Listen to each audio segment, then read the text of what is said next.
I'm going to tell this story so I can release it and get it over with, but I know everybody already knows what I'm about to say. When things are broken, it's not just having money or feeling like you have a lack of money or something like that. You have to have the money to be able to pay for things to survive, and everybody gets that. But the things that come with that to make it actually happen, so that you can sleep, so that you can check into a hotel, so that you can get an apartment, so that you can rent a car. Your credit card has to be working if you have one. Your debit card has to be working. Your 3 digits must match the zip code that you may or may not have had. Your name needs to be spelled correctly. Your phone must be working. It must be charged. It must be connected to either, in some cases, not just Wi-Fi or Bluetooth. That's not enough anymore. It has to be on 3G. Like, I actually had a situation where the card wouldn't work unless I disabled Wi-Fi. Sometimes you need a password. Sometimes you haven't written down, you don't write those passwords down anymore because they're 25 characters because they have to be. You need a 2-factor authentication code, which means you need your SMS working, and you may or may not have a prepaid card that you're trying to recharge at the same time as get the SMS to confirm the payment to recharge the top up. You also could have a key fob if you're really sophisticated, which needs to be able to have contact with the phone or the device that is working, that hasn't been stolen, that isn't infected with some virus that isn't being monitored, that you also know your PIN, and maybe or maybe not, the bank has put you into a review, so they log you out and you get to start all over. That's happened to me a few times. I know it's the right thing to do, but is it? It doesn't fix the problem. It does not fix the problem. It's caused tower moments before, I know. But I laugh about it. I do. Because for all the fucking dongles that you throw at me that don't work, for all the balances that hide themselves and you have to hit again to make sure they're still there, for all the pending authorizations and all the knowledge I know about banking, I know that at the end of the day, it's bullshit. It's not me, it's them. We all deserve better. And it's not that I'm pro-cash, it's just that I'm anti all of that. And that's only like one scenario. That's probably just 2 days worth of the experiences I've had. I have 3 authorizations that need to return money. I have 2 refunds in process. I do have money, but I can't access it. I don't have a lot of money. So when those things happen, and I'm not working, so I'm going to need an address to work.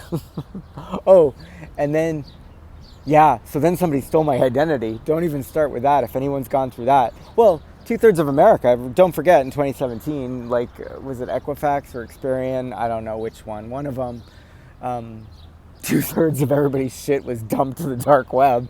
So who knows if every time that something declines, it's just like one of those nightmares coming back to bite us in the butt. I want a new social security number at this point. I don't know. I don't think it's unreasonable. It's just, I have 42 cars on my credit report, and I don't have a car anymore. Nope. But I have 42. And 2 of them are Altimas, and I would never buy an Altima again because I had a Maxima, which is, better than an Altima. And the airbag deployed, punched me in the face going 30 miles an hour because, the road it was like one of these roads, and the sun was in my eyes, and I went at it I shouldn't have been going 30, but I literally caught air. The thing, and then I got charged with an at-fault accident with myself. I should have saved that and framed that. But if I had every bit of nonsense that I've ever had in my life, and I had a frame, I'd have a whole wall in a theater or the Astrodome covered in the nonsense that is all of our lives. So it's not like I think I'm a victim or something. I just think that we all deserve better. I want everyone that thinks that to start thinking, because this has got to be done. This is done. This is over. I don't know what this is, but you cannot expect a single person to be trying to have this stress to feed their family. You can't expect me to not have tower moments and just meltdowns, or that end in laughter, because I'm just like, they're like, why won't you check out? You know, you'll be like at the card and they're like rolling their eyes, but they know now. Like, why won't you check out? And you're there scrolling through your wallet to find the card that you think's gonna work today, or your app, or you have to try it again. Or yesterday it was their fault. Everybody, all the cash lights, boom, boom, boom, boom, and it's like, yeah, I think it's not me. Okay, I'm not a deadbeat. You can just take that expression away, all right? And then the cash, oh, well, you can't use cash, you must be a pedophile because you're trafficking. Yeah, no, that's what the elites are doing. The rest of us are just trying to get it through the toll booth with somebody honking at us because we're in red mode, you know, please authorize. Oh, and by the way, I can't even put my app on the phone for Bank of America because I'm in a European app store, because it's required to be in a European app store to use the European bank. And so to use my US bank, I can't be in the US app store and have the B of A app anymore. So for years I walked around with two phones until it was stolen. I don't know, I'm not replacing it just so I can carry your damn app. And don't get me started on iTunes, because that's just superficial. But I don't want to pay for the music I like, that I've listened to the same stuff for 10 years. And I've paid for it once, twice, 3 times over again at this point. I'm not doing it anymore. I'll hum. I'm just going to sit here and hum. And for all of you that think I'm crazy, you know you've experienced this. All right?